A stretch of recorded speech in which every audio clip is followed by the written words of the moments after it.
Kita pakai iman bahwa kita aman. Tetapi kalau kita cari nyaman, lalu kita mulai mencari pikiran dan jalan kita sendiri, bukan cari Tuhan, maka kita akan mulai lihat kok jalannya enggak sesuai sama pikiran dan jalannya kita. Sehingga kita merasa tidak nyaman. Karena kita tidak nyaman, lalu kita jadi khawatir. Mulai ngerti gambaran bloknya? Nah, kekhawatiran akan mengundang yang negatif. Iman mengundang yang positif. Makanya Ayub bilang, yang kutakutkan semuanya menimpa aku. Gara-gara apa? Gara-gara cari jalannya sendiri. Gara-gara apa? Gara-gara cari nyaman. Padahal Tuhan janjinya aman. Kalau kita kenal sama Dia, kita bisa percaya sama pikirannya bahwa itu adalah aman. Walaupun kita nggak ngerti jalannya. Jadi kalaupun nggak nyaman, kita nggak pusing. Karena kita percaya akan pikirannya Tuhan bahwa itu semua aman.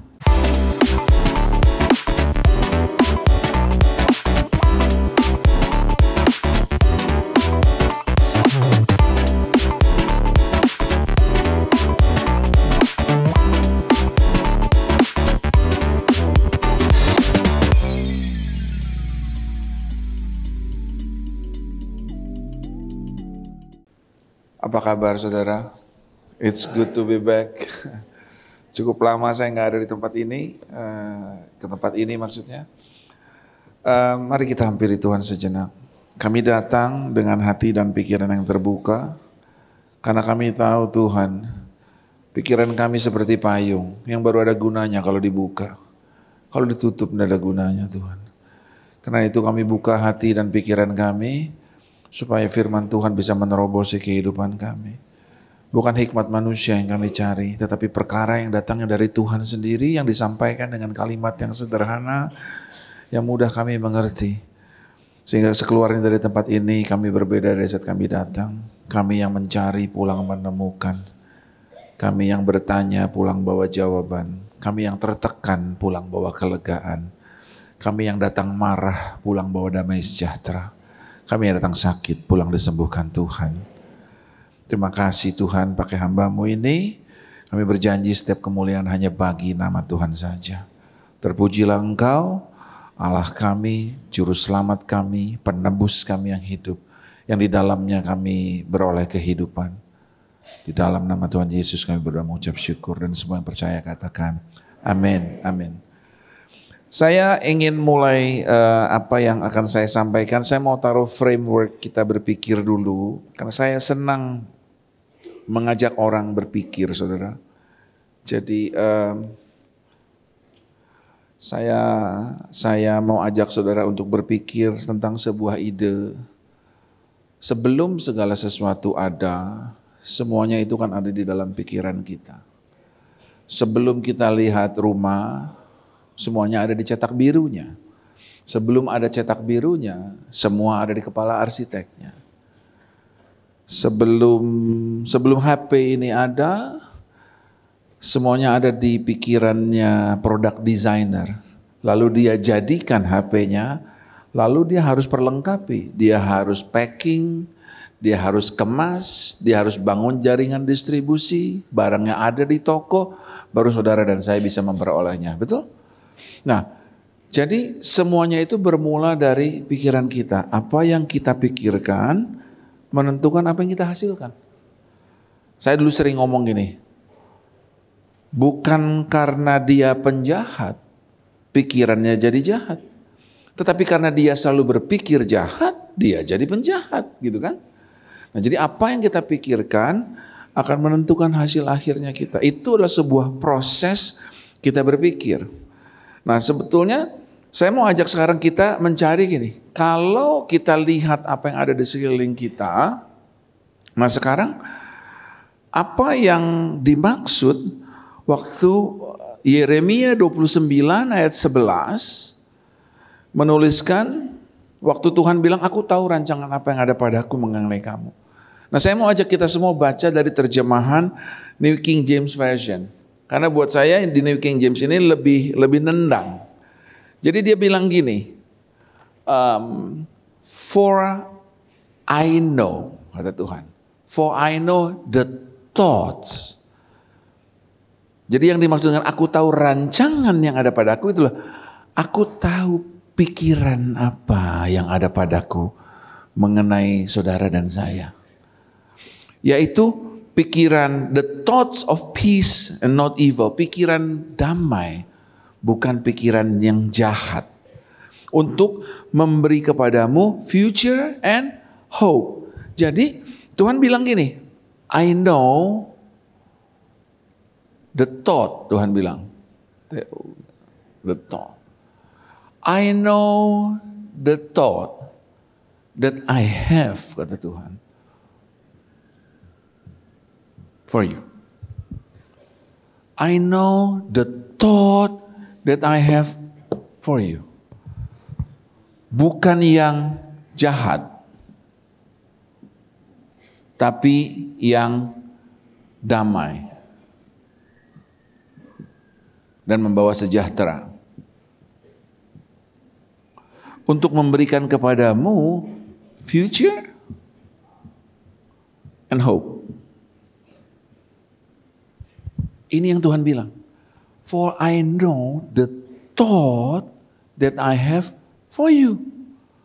Bukan yang jahat, tapi yang damai sejahtera. Untuk memberikan kepadamu future and hope. Masih ingat tadi kita bilang? Ada di pikiran arsitek, jadi cetak biru, rumahnya jadinya seperti apa? Ya seperti yang ada di kepalanya si arsitek. Kalau nggak jadi seperti yang ada di kepala arsiteknya, berarti apa? Either yang gambar cetak birunya salah, atau dari cetak biru kontraktornya yang salah. Karena dia bilang, yang di pikiran saya bukan itu. Nah sekarang Tuhan punya pikiran ini. I know the thought that I have for you. Nah, tapi seringkali the thought itu enggak nyata. Gue lagi mikirin kamu nih. Mikirin apa? Pikiran seperti apa? Nah, saya mencoba untuk mengelabor. Jadi saya mau taruh framework ini dulu di kepalanya saudara. Baru nanti saya sampaikan intinya. Nah jadi pikiran seperti apa yang dia punya? Saya mau ajak saudara lihat Kejadian 1 ayat 26.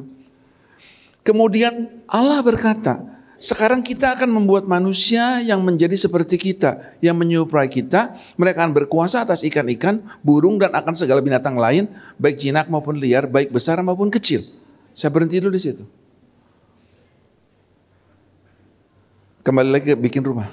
Saya mau bikin rumah yang ada 3 kamar tidur, tempat meja makan di sebelah sana. Karena kami tinggal di atas, mungkin tempat cuci baju di atas, setrika di atas, jemur di atas, supaya baju enggak usah naik turun. Jadi punya pikiran, betul nggak? Jadi itu kan rencana namanya, betul nggak? Baru kita bikin cetak biru, baru kita bangun, gitu kan? Nah setelah kita bangun jadi rumahnya masih kosong. Baru mulai kita isi mesin cuci, lalu kita isi TV, isi tempat tidur. Jadi itu urutannya. Nah jadi Tuhan bilang gini, mari kita membuat manusia serupa dan segambar dengan kita. Supaya mereka berkuasa atas burung, atas ikan, atas segala binatang melata dan ternak. Jadi thought-nya Tuhan tentang kita ini isinya dari plan. Yuk bikin rumah yang gini. Gitu kan. Nah terus ayat ke-27 bilang, demikiannya Allah menciptakan manusia. Setelah arsitek ini punya pikiran mau bikin rumah kayak gini, dibikin rumahnya. Jadi setelah dia plan, dia create. Diciptakannya lah manusia, saudara dan saya, sesuai dengan gambar dan rupa Tuhan. Kemudian diberkatinya mereka dengan ucapan, beranak cuculah yang banyak, supaya keturunanmu mendiami muka bumi dan menguasainya. Kamu kutugaskan mengurus ikan-ikan, burung-burung, dan semua binatang yang liar. Jadi Tuhan gak cuma plan and create, dia bikin sampai kelar, dia establish. Dia berkati, be fruitful, multiply, berkuasalah, have dominion over it. Jadi itulah pikiran Tuhan tentang saudara dan saya. Ini dulu dasar pemikirannya dulu.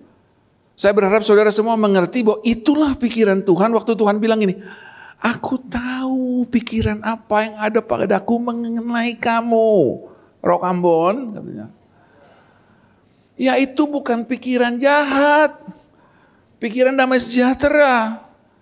Untuk membawa hari depan penuh dengan harapan. Kalau tidak sesuai dia bilang, oh enggak bukan itu pikirannya. Harus ada yang dibongkar ulang. Pikirannya seperti ini dia bilang. I will plan, I create, I establish.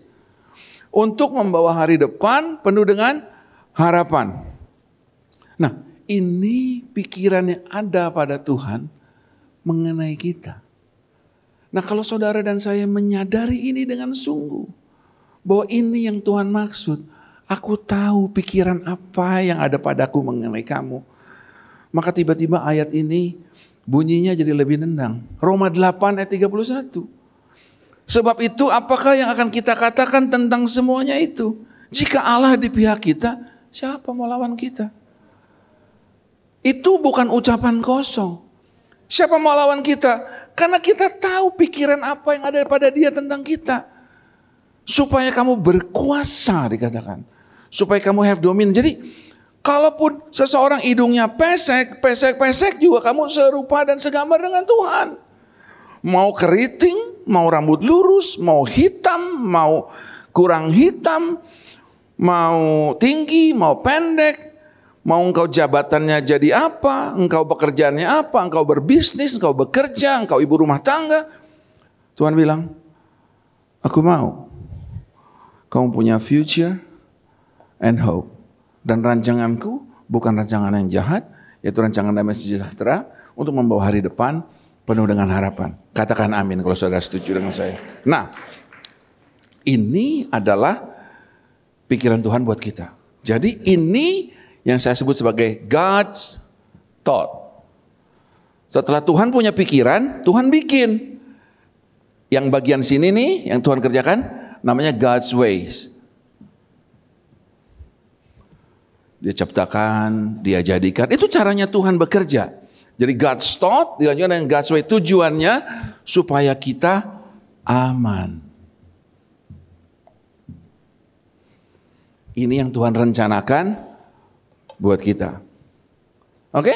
Nah, tetapi manusia dalam hidupnya yang dia cari nyaman. Tuhan janjinya aman. Manusia carinya nyaman. Jadi dia rancangkan buat kita zona aman. Dia enggak rancangan buat kita zona nyaman. Nah, karena manusia cari nyaman, dia cari sendiri. Pikirannya sendiri, saya tulis pakai huruf kecil. Dia cari jalannya sendiri. Padahal Tuhan udah punya pikirannya. Tuhan bikin jalannya supaya kita aman. Dan semua yang dia pikirkan tidak ada yang jahat. Dengan isinya damai sejahtera. Untuk membawa hari depan dan harapan. Supaya kita aman. Tapi kita cari nyaman. Karena kita cari nyaman, kita punya pikiran kita sendiri. Kita cari jalan kita sendiri. Nah, tiba-tiba ayat ini sekarang jadi lebih make sense buat saudara. Yesaya 55 ayat 8. Sebab rancanganku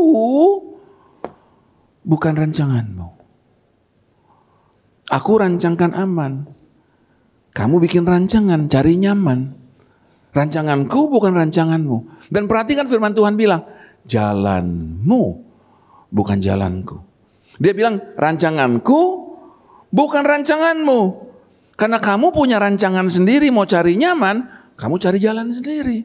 Dan Tuhan bilang, jalanmu bukan jalanku. Tapi ketahuilah, rancangan, pikiran, dan jalanku seperti langit di atas bumi, di atas pikiran dan jalanmu. Kita tidak bisa mengerti pikirannya Tuhan. siapa kita. Makanya Daud bilang di Mazmur 139, terlalu dalam bagiku pengetahuanmu itu. Tidak terjangkau oleh pikiranku. Kita cuma bisa merenungkannya. Tanpa kita mungkin bisa mengerti pikirannya Tuhan. Terlalu dalam Daud bilang, aku tidak bisa mengertinya. Nah, seperti telepon, yang cuman telepon tidak ada gunanya kalau nggak ada jaringannya, nggak ada sambungannya. Demikian juga kita perlu punya jaringan terhubung sama penciptanya kita. Nah, kalau kita terhubung dengan penciptanya kita, pengenalan kita akan Dia akan memampukan kita untuk mempercayai pikirannya, walaupun kita nggak bisa ngerti jalannya. Halo? Kalau kita kenal Dia, kita bisa percaya sama pikirannya, walaupun kita nggak ngerti jalannya. Sehingga walaupun kita nggak bisa ngerti, kita tahu bahwa Dia itu aman. Dan kita nggak cari nyaman sendiri. Sehingga kita pakai pikirannya kita sendiri, cari jalannya kita sendiri, sampai Tuhan perlu bilang, pikiranku bukan pikiranmu, jalanmu bukan jalanku, kata Tuhan. Untuk bisa menerima ini, kenallah akan aku, supaya kamu bisa menerima pikiranku tanpa perlu ngerti jalanku. Sebab kita tidak bisa mengerti jalannya Tuhan. Nah, bukankah kita, karena kita kenal, kita percaya akan pikirannya tanpa ngerti jalannya. Itu yang ditulis oleh Ibrani, oleh Paulus kepada jemaat di Ibrani. Iman adalah dasar dari segala sesuatu yang kita harapkan. Bukti dari segala sesuatu yang tidak kita lihat. Kita percaya, jadi kita pakai jalur iman atau faith. Kita pakai iman bahwa kita aman. Tetapi kalau kita cari nyaman, lalu kita mulai mencari pikiran dan jalan kita sendiri, bukan cari Tuhan, maka kita akan mulai lihat kok jalannya enggak sesuai sama pikiran dan jalannya kita. Sehingga kita merasa tidak nyaman. Karena kita tidak nyaman, lalu kita jadi khawatir. Mulai ngerti gambaran bloknya? Nah, kekhawatiran akan mengundang yang negatif. Iman mengundang yang positif. Makanya Ayub bilang, yang kutakutkan semuanya menimpa aku. Gara-gara apa? Gara-gara cari jalannya sendiri. Gara-gara apa? Gara-gara cari nyaman. Padahal Tuhan janjinya aman. Kalau kita kenal sama Dia, kita bisa percaya sama pikirannya bahwa itu adalah aman. Walaupun kita nggak ngerti jalannya. Jadi kalaupun nggak nyaman, kita nggak pusing. Karena kita percaya akan pikirannya Tuhan bahwa itu semua aman. Katakan aman. Jadi pakai iman. Bukan pengalaman atau pengetahuan. Pakai iman. Bukan pengalaman atau pengetahuan. Nah, ada satu kata namanya forethought. Forethought itu sebetulnya terjemahan asli, bahasa Inggris bilang forethought itu adalah deklarasi. You declare. Forethought itu adalah kemampuan kita melihat masa depan. Dari sudut pandang masa depan. Melihat kepada dirinya sekarang. Dan kita bisa memperkatakannya sekarang. Saya pinjam Abraham deh. Tuhan bilang, kamu akan jadi bapa bangsa-bangsa. Mampukah dia melihat dirinya sebagai bapa bangsa-bangsa? Sudah jadi bapa bangsa-bangsa nih. Dia melihat dirinya sudah jadi bangsa-bangsa. Melihat dirinya sendiri. Laki-laki tua umur 90, istri mati haid. Dan dia mampu untuk memperkatakannya. Terjadilah sesuai dengan firman Tuhan. Bahwa aku akan jadi bapa bangsa-bangsa. Karena kalau dia bisa lihat dirinya jadi bapa bangsa-bangsa, dia bisa lihat gini, oh kalau suatu hari saya bisa melihat diri saya jadi bapak bangsa-bangsa, berarti saya harus jadi minimum bapak satu bangsa. Kalau saya mau jadi bapak satu bangsa, minimum saya bapak satu kaum. Minimum saya bapak satu keluarga. Minimum saya jadi bapak satu anak. Minimum apa? Minimum istri saya hamil dulu. Minimum apa? Ya saya hampirin dulu aja istri saya.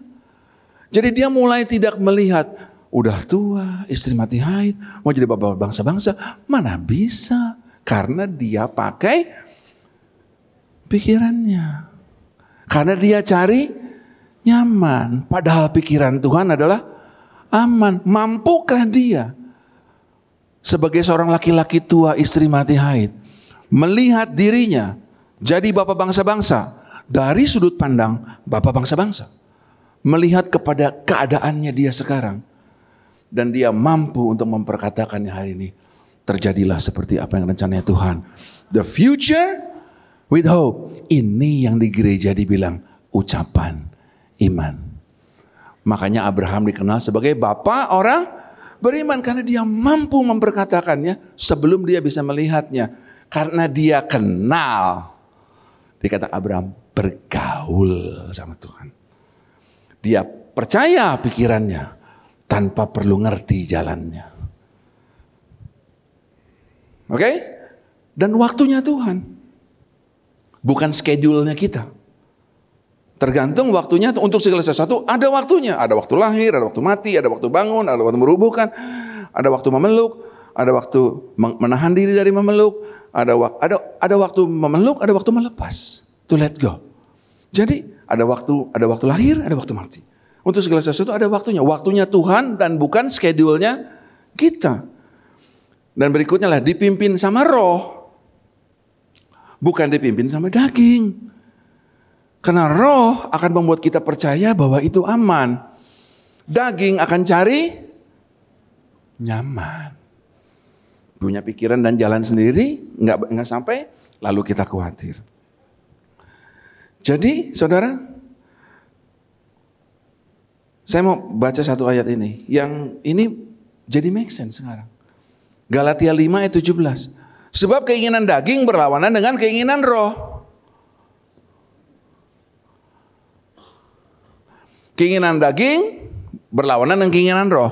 Keinginan roh berlawanan dengan keinginan daging. Sehingga karena dua-duanya bertentangan, sehingga kamu setiap kali tidak melakukan apa yang kamu kehendaki. Dalam kehidupan sehari-hari yang nyata tuh apa sih? Nih kan baru Februari nih. Desember lalu kita ngapain? Resolusi awal tahun. Tahun 2023 kita mau bikin apa? Katong mau buat apa ya? Oh, mau turun berat badan. Mau hidup lebih sabar. Betul gak? Dari mana kita dapat itu semua? Kita berkontemplasi, betul gak? Kita mencari pikirannya Tuhan. Tuhan kira-kira 2023 apa yang Tuhan mau siapkan? Ini. Betul gak? Nah, waktu kita bikin itu, kita mencari pikirannya Tuhan, percaya bahwa itu aman. Kita pakai iman. Masuk Januari. Mulai masuk kepada realitas. Apa yang kita cari? Nyaman. Cari nyaman kita pakai pikiran kita sendiri dan jalan kita. Kita mulai pakai daging kita. Dan keinginan daging berlawanan dengan keinginan roh.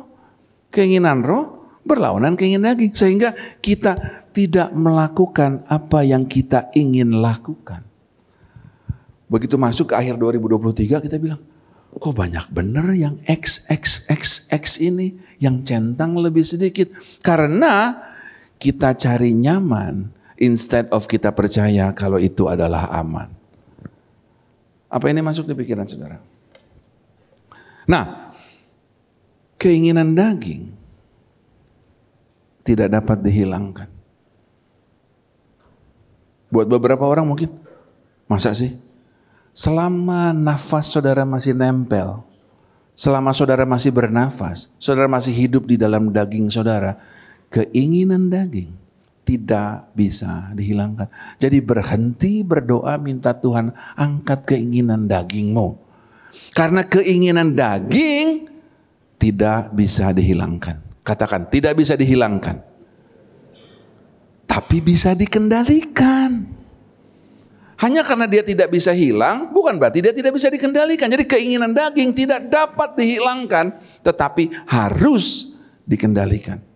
Keinginan daging dikendalikan supaya keinginan roh bisa kita jalani. Sebab daging dan roh selalu bertentangan sehingga kita tidak melakukan apa yang ingin kita lakukan. Nah sekarang jadi make sense kan. Waktu kita bilang roh itu penurut, tapi daging baku malawang. Roh memang penurut, tapi daging baku melawan. Kenapa?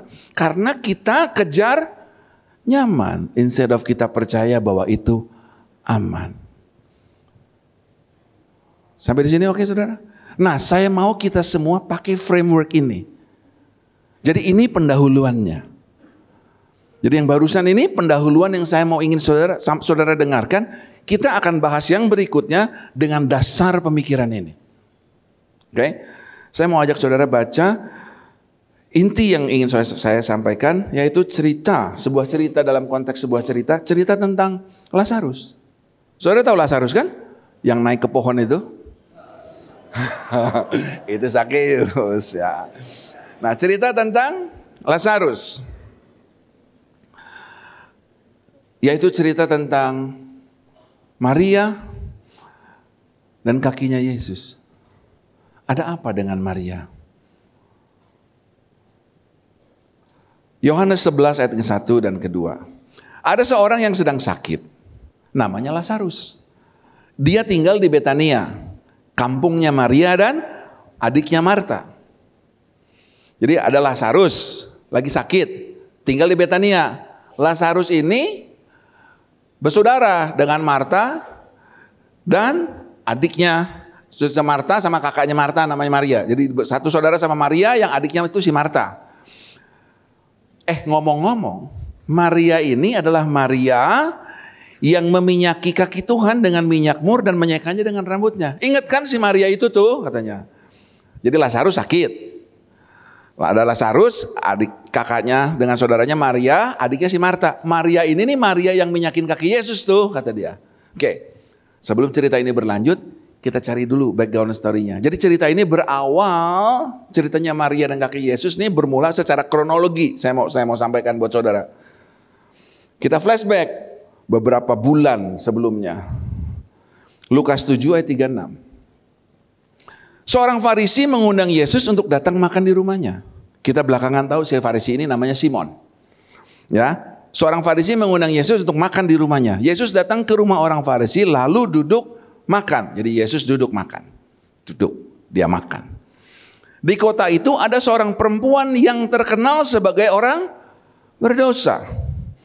Ketika perempuan itu mendengar bahwa Yesus sedang makan di rumah orang Farisi itu, datanglah ia membawa sebuah buli-buli pualam berisi minyak wangi. Sambil menangis, ia pergi berdiri di belakang Yesus di dekat kakinya. Lalu membasahi kakinya itu dengan air matanya, menyekanya dengan rambutnya, lalu ia mencium kakinya dan meminyakinya dengan minyak wangi itu.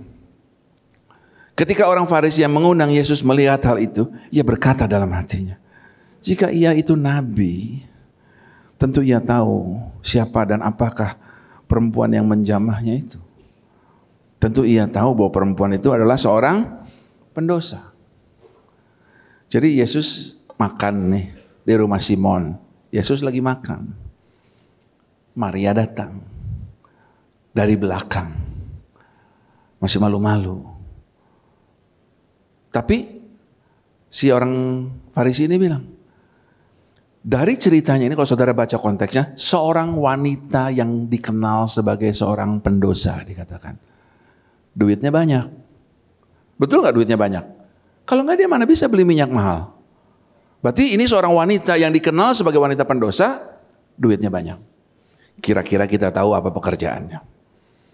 Si Farisi ini bilang gini, kalau dia nabi, dia tahu dong ini perempuan pendosa. Nah, bagaimana dosa yang dilakukan di balik tembok di dalam pintu tertutup? Si Farisi ini bisa tahu kalau dia orang berdosa. Kalau dia bukan customer.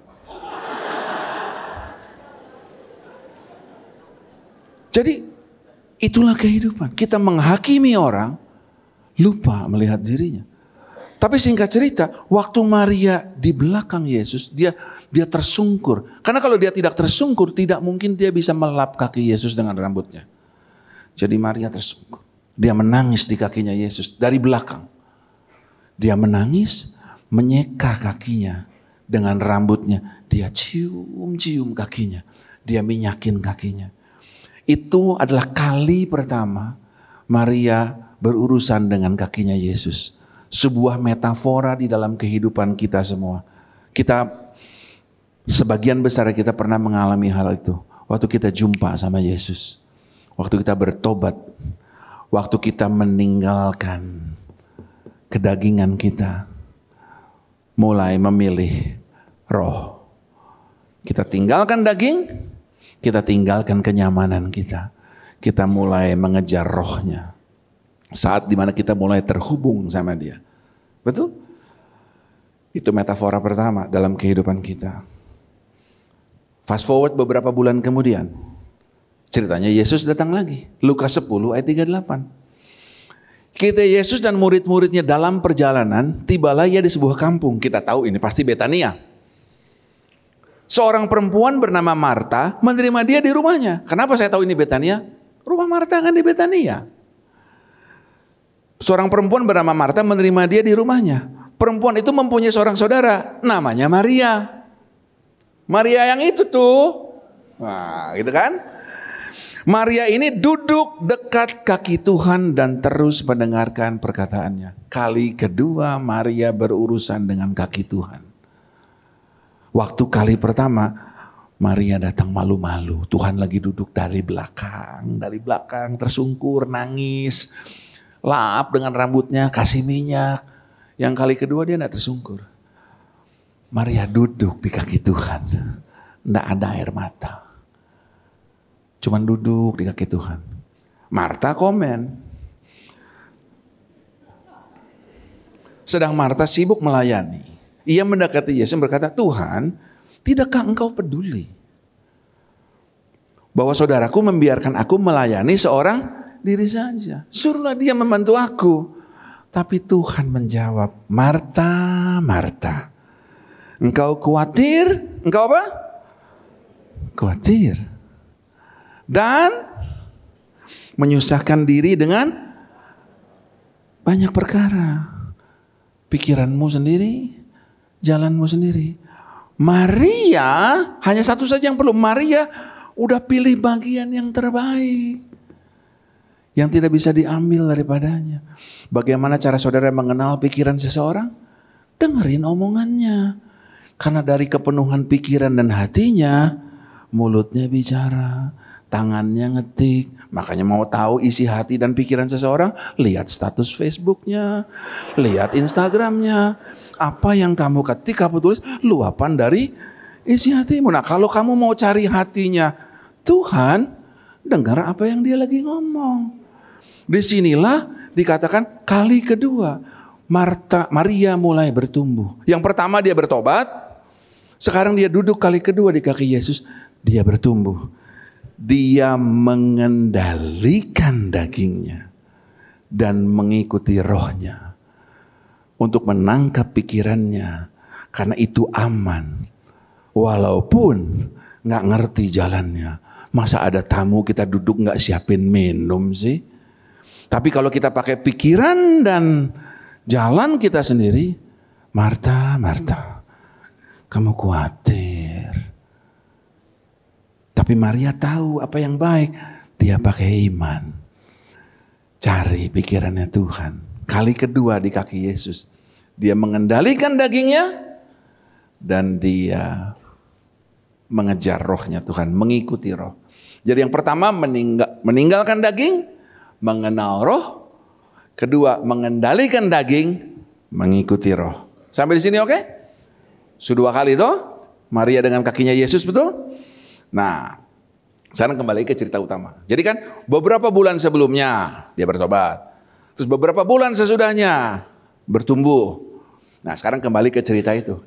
Ada seorang namanya Lazarus, orang Betania. Punya adik kakak Marta sama Maria.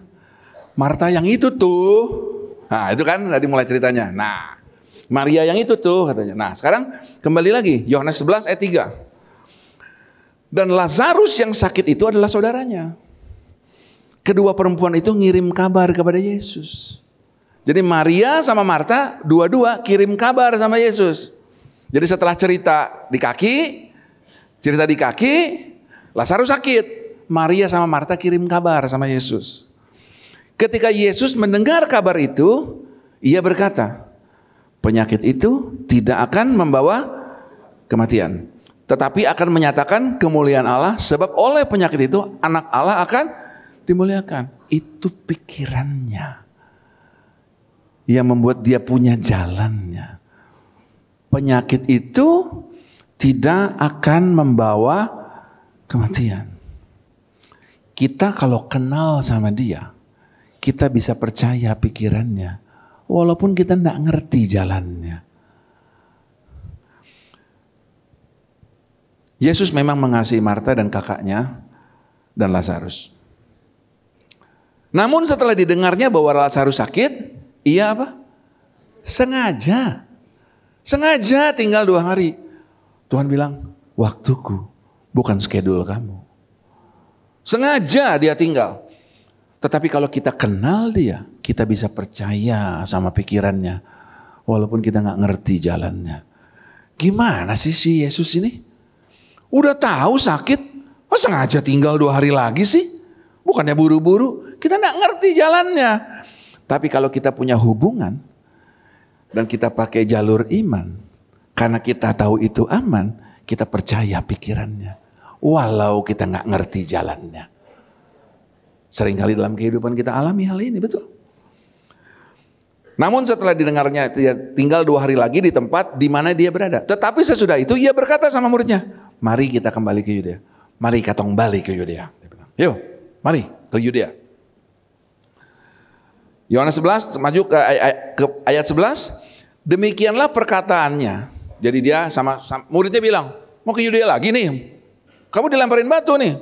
Selesai diskusi itu, ya nggak berkaitan dengan hal ini. Dia bilang, yuk jalan. Dan sesudah itu ia berkata pada mereka, Lazarus saudara kita telah tertidur. Dan aku pergi ke sana untuk membangunkan dia dari tidurnya. Lazarus udah tidur. Kita mau ke sana akan membangunkan dia dari tidurnya. Dia tidur, kita akan ke sana bangunin dia nih dari tidurnya.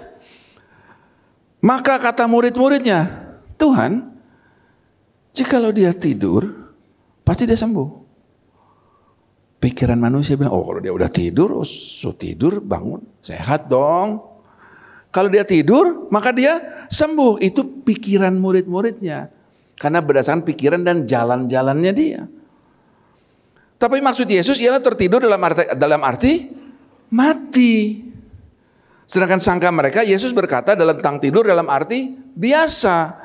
Karena itu Yesus berkata dengan terus terang. Bluntly Yesus bilang, Lazarus is dead. Sumati. Kalau sinetron mereka bilang, kan gitu. Karena pikirnya kalau tidur ya sembuh. Padahal Tuhan bilang dia tidur, tetapi aku akan membangunkannya.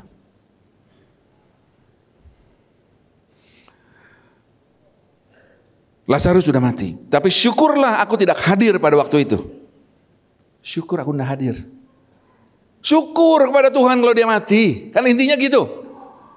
Sebab demikian lebih baik bagimu supaya kamu dapat belajar percaya.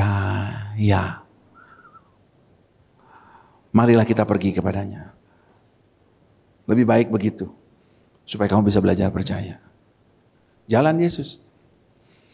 Maka ketika Yesus tiba, ayat 17 nih, beberapa jam kemudian mungkin ya, atau 1 hari kemudian. Maka ketika Yesus tiba, didapatinya Lazarus sudah 4 hari. Berbaring di dalam kubur. Jadi Lazarus sudah mati 4 hari kan, orang Yahudi kan mati nggak boleh lewat akhir hari, harus dikubur. Itu kan budayanya orang Yahudi. Nah, ketika Marta mendengar bahwa Yesus datang, ia pergi mendapatkannya. Tetapi Maria tinggal di rumah. Jadi Marta pergi ke tempat Yesus, biasa Marta cepet kan, sibuk toh. Marta cepat lari duluan. Maka kata Marta kepada Yesus, Tuhan, sekiranya Engkau ada di sini, saudaraku tidak mati. Saudaraku pasti tidak mati. Marta yang ngomong begitu. Tuhan, sekiranya Engkau di sini, saudaraku pasti tidak mati. Tetapi sekarang pun aku tahu. Sekarang pun aku tahu bahwa Allah akan memberikan kepadamu segala sesuatu yang kamu minta. Kira-kira apa yang ada di pikirannya dia? Kalau kamu ada di sini, si Lazarus tidak mati. Tapi biarpun dia mati, sekarang aku tahu. Lu minta dong sama si Babe. Babe lu kan kasih sama lu apa yang lu mau. Itu kan itu kan pikirannya dia. Kata Yesus kepada Marta, saudaramu akan bangkit. Saudaramu akan bangkit. Iya Tuhan, aku tahu. Semua orang nanti bangkit di akhir zaman. Saudara melihat ini, dari tadi terjadi pertentangan di antara dua ini terus. Saudaramu akan bangkit, kata Tuhan. Iya, aku tahu dia akan bangkit di akhir zaman. Dia dengan pikirannya sendiri. Jawab Yesus, akulah kebangkitan. Kalau engkau kenal aku, engkau percaya sama pikiranku, walaupun jalannya lu gak ngerti. Akulah kebangkitan, barang siapa percaya kepadaku, ia akan hidup walaupun ia sudah mati. Singkat cerita, Marta lari pulang tuh. Mar, Yesus sudah datang. Lari ke rumah kan, Marta lari ke rumah bilang, Maria, Yesus sudah datang. Maria mencari Yesus kan. Mendengar itu Maria segera bangkit lalu pergi mendapati Yesus. Ayat 32. Setibanya Maria di tempat Yesus berada dan melihat dia, apa yang terjadi? Tersungkurlah dia di kakinya Yesus. Kali ketiga Maria urusan sama kakinya Yesus. Tersungkur dia di kakinya Yesus. Air mata. Nggak ada ngusap-ngusap kaki dan rambut. Nggak ada minyak. Yang ada cuma air mata. Tapi dia kali ini dia lari dan tersungkur di kaki Yesus dari depan. Su kenal. Waktu yang pertama belum kenal. Malu-malu dari belakang tersungkur dengan air mata toh. Meninggalkan daging, mengenal roh. Yang kali kedua lagi belajar mengendalikan daging, mengikuti roh. Kali ketiga su kenal, tersungkur datang dari depan. Bagi sudah, kau kenal. Ya kan? Datang tersungkur. Yang menarik, perhatikan kata-katanya. Karena di kali kedua, Yesus kan bilang ini, Marta, kendaliin dong daging lu. Maria tuh pilih yang benar, gitu kan? Jadi Marta sama Maria bedanya di mana? Satu mengendalikan, satu enggak. Kamu khawatir, yang satu pilih yang baik. Tapi mau kamu khawatir, mau kamu nggak pernah khawatir, kali itu akan datang. Dan waktu kali itu datang, dua-dua punya kalimat yang sama. Perkataan Maria dan Marta, dua-dua ngomong kalimat yang sama. Setibanya Maria di tempat Yesus berada dan melihat dia, tersungkurlah ia di depan kakinya dan berkata kepadanya, 3, 2, 1. Tuhan, sekiranya engkau ada di sini, saudaraku pasti tidak mati. Dua-dua orang ini ngomong kalimat yang sama. Pakai pikirannya. Karena lagi rasa tidak nyaman. Saudaranya mati. Mau Maria, mau Marta, lagi ngalamin tidak nyaman. Dua-dua ngomong yang sama. Mau yang satu biasa mengendalikan daging, yang satu tidak mengendalikan daging. Waktu ketemu tekanan yang sama, dua-dua ngomong yang sama. Tidak nyaman, dia bilang, Tuhan, kalau Tuhan datang, dia tidak mati. Nah, ketiga adalah metafora waktu kita tertekan di dalam kehidupan kita. Masa di mana kita mengalami tekanan di dalam hidup. Tekanan tidak merubah seseorang. Tekanan menunjukkan siapa orang itu sesungguhnya. Maria boleh duduk diam di kaki Yesus. Ketemu tekanan. Keluar. Kalau aja kamu datang, dia tidak mati. Tekanan menunjukkan siapa kamu sesungguhnya. Dia tertekan waktu dia bilang, jalan yang aku lihat, yang aku ingin terjadi, beda dengan jalan yang Tuhan lagi buat. Maunya gini Tuhan, pikiranku bilang, jalanku bilang harusnya gini.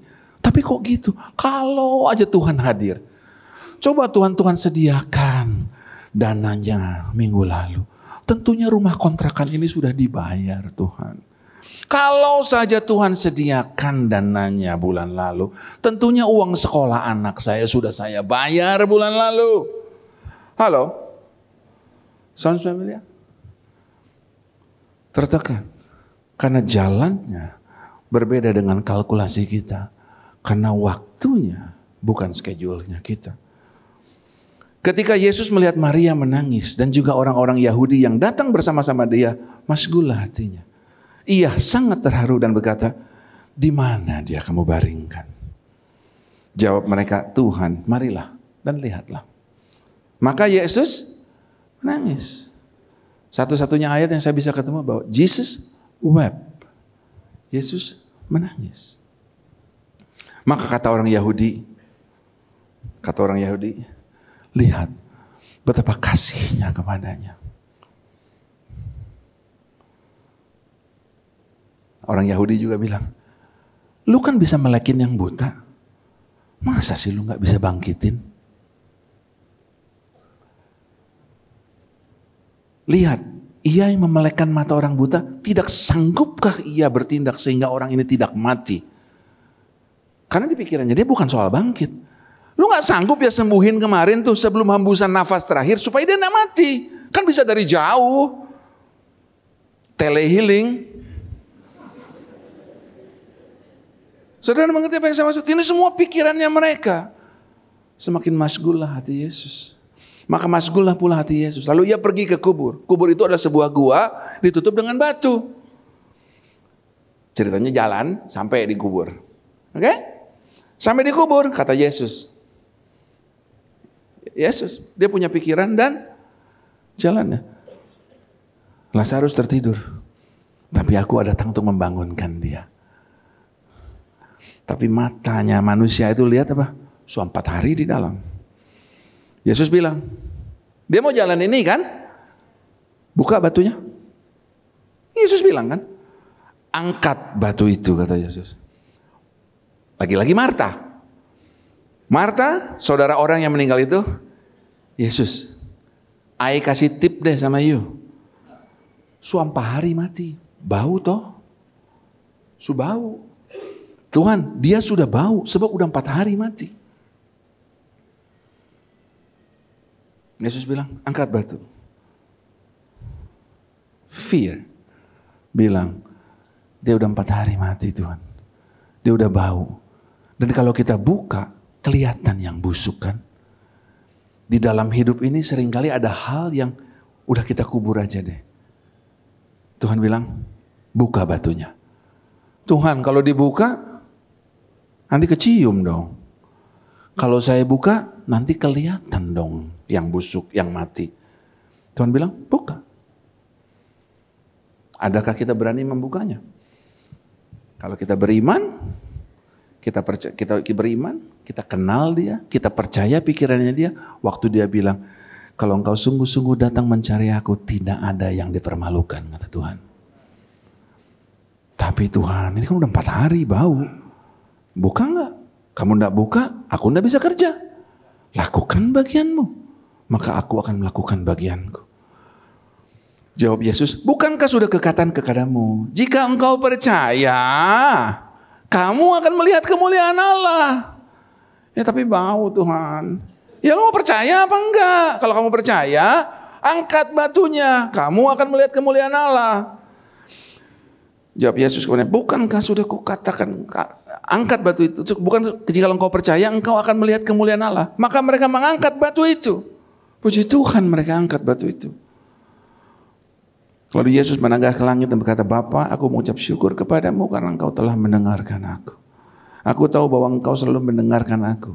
Tuhan tahu kalau Bapaknya pasti dengerin dia. Tetapi kenapa Tuhan bikin itu, demonstrasikan di sana.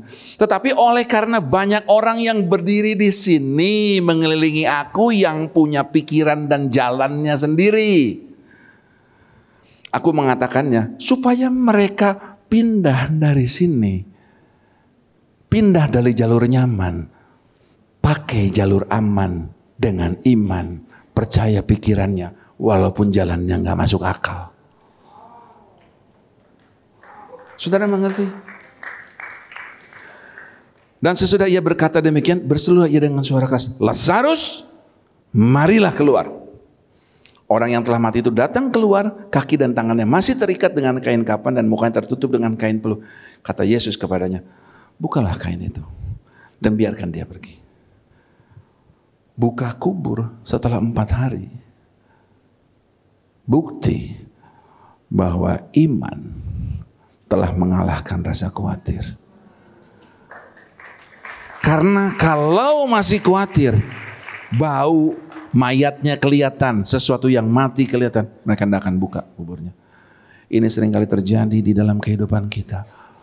Kita sedang mengalami persoalan, kita tersungkur seperti Maria di kaki Yesus kali ketiga, tertekan karena jalannya berbeda dengan jalan harapannya kita. Tapi Yesus bilang, buka. Aduh kalau dibuka nanti kelihatan dong Tuhan. Buka. Aduh kalau saya akui nanti apa kata orang, apa kata tetangga, apa kata kolega, apa kata teman di tempat kerja, apa kata teman sepelayanan, apa kata. Tuhan bilang kalau kamu tidak buka, iman tidak bisa menggerakkan hati Tuhan. Kamu buka, itu imanmu. Walaupun kamu takut bau, tapi karena Tuhan bilang buka, saya beriman, saya buka. Iman menggerakkan hati Tuhan. Makanya Tuhan bilang, Lazarus keluar. Oke? Udah berapa kali Maria dengan kaki Yesus? 3 kali. Bertobat, bertumbuh, tertekan. Maju berapa bulan? Maju berapa bulan kemudian? Yohanes 12 ayat pertama. 6 hari sebelum Paskah. Saya nggak tahu waktu kejadian keluar dari kubur itu kapan sebelum Paskah. Tapi ini 6 hari sebelum Paskah. Setelah dia bangkit. 6 hari sebelum Paskah, Yesus datang lagi ke Betania.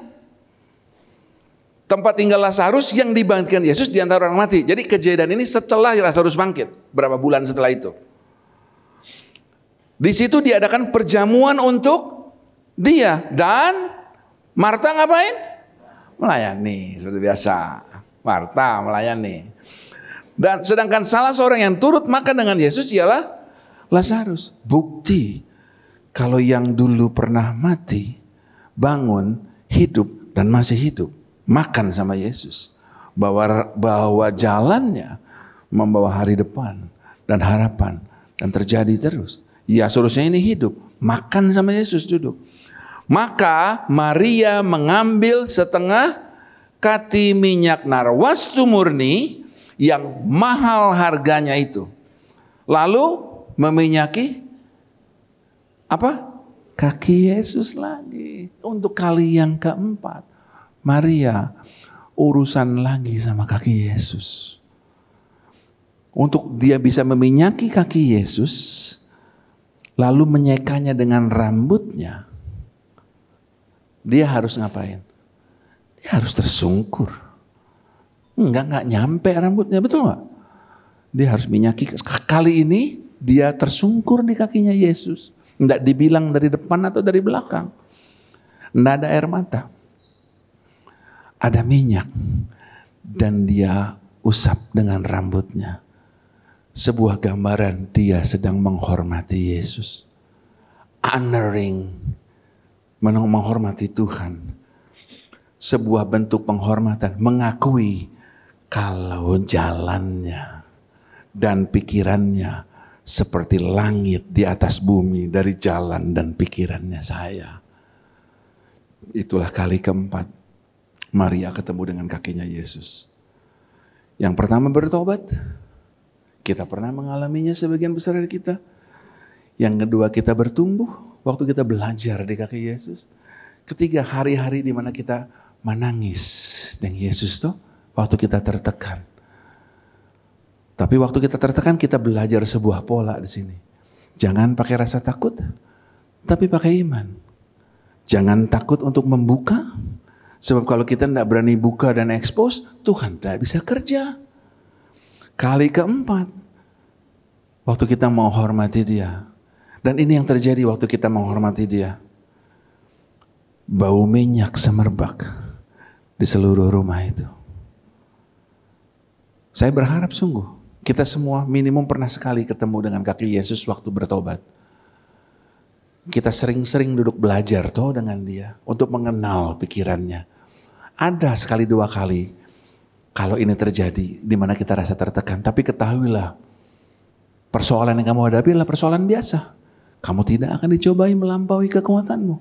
Pada saat kamu dicobai, Tuhan akan kasih jalan keluar. Kalau kamu mau ikut Dia, buka kuburnya, mungkin Tuhan akan bangkitkan apa yang pernah mati. Dan kemudian kita menghormati Dia, mengakui bahwa pikiran dan jalannya lebih tinggi dari pikirannya kita. Saya berdoa sungguh supaya saudara lebih sering ketemu kali keempat di kaki Yesus. Sehingga kemanapun kamu pergi, di kantor, di tempat mengajar, di kantor pemerintahan, di tempat berbisnis, di gereja, di pelayanan, kemanapun kamu pergi, bau semerbak memenuhi ruangan itu. Orang cium baunya bilang, orang ini lain. Orang ini memuliakan Tuhan. Bau semerbak keluar dari kehidupannya. Jadi saya recap, zona aman. Bukan zona nyaman. Pakai iman. Bukan pakai pengetahuan dan pengalaman. Nanti jadi khawatir. Waktunya Dia. Bukan skedulnya kita. Dipimpin sama roh. Dan bukan dipimpin sama daging karena kita cari nyaman. Itu inti dari apa yang Tuhan ingin sampaikan untuk saudara. Saya mau baca ayat terakhir. Filipi 4 ayat ke-6. Ini ayat saya terakhir. Pemain musik boleh maju kembali ke tempatnya. Filipi 4 ayat yang ke-6. Yuk kita baca sama-sama aja. Filipi 4 ayat ke-6, 3, 2, 1. Janganlah hendaknya kamu khawatir tentang apapun juga. Tapi nyatakanlah dalam segala hal keinginanmu kepada Allah. Dalam doa dan permohonan dengan ucapan syukur. Saya ingin jelaskan dengan sangat sederhana. Jangan kamu khawatir tentang apapun juga. Jangan kamu pakai pikiranmu dan cari jalanmu untuk apapun juga. Tetapi nyatakanlah kepada Tuhan segala keinginanmu. Dan percayalah karena kamu kenal sama Dia. Dia pasti pakai pikirannya untuk bukan yang jahat. Untuk bawa damai sejahtera. Kasih kamu hari depan penuh dengan harapan yang kamu nyatakan dengan dalam doa dengan ucapan syukur. Buang khawatir kamu. Yang dinyatakan di dalam doa itu apa? Keinginan. Dan percayalah keinginanmu didengar Tuhan. Dan bahwa pikiran Tuhan mengenai kamu dan saya adalah to plan, to create, to establish sesuatu yang baik, damai sejahtera dan bukan yang jahat untuk hari depan penuh dengan harapan. Sebab terlalu sering saya dengar orang berdoa yang didoakan adalah kekhawatirannya. Tuhan, aku ini anak Tuhan, aku ini anak raja. Penagih hutang sudah di depan pintu Tuhan, jangan permalukan anakmu. Itu doa keinginanmu atau doa kekhawatiranmu? Itu doa kekhawatiranmu. Padahal firman Tuhan bilang, jangan kamu khawatir. Yang dinyatakan apa? Keinginanmu. Keinginanmu apa? Tuhan, yang aku inginkan adalah Tuhan kasih pertolongan tepat waktu. Uang sekolah anak terbayar. Uang pangkal kuliah bisa dibayar. biaya pembayaran rumah bisa terjadi. Promosi datang tepat pada waktunya. Persoalan ini akan Tuhan tolong. Sebab kalau Tuhan tahu saya udah tidak sanggup, Tuhan tidak mungkin izinkan ini saya alami. Sebab aku tahu pikiran apa yang ada pada Tuhan mengenai saya. Bukan pikiran jahat, tapi pikiran damai sejahtera untuk membawa hari depan penuh dengan harapan.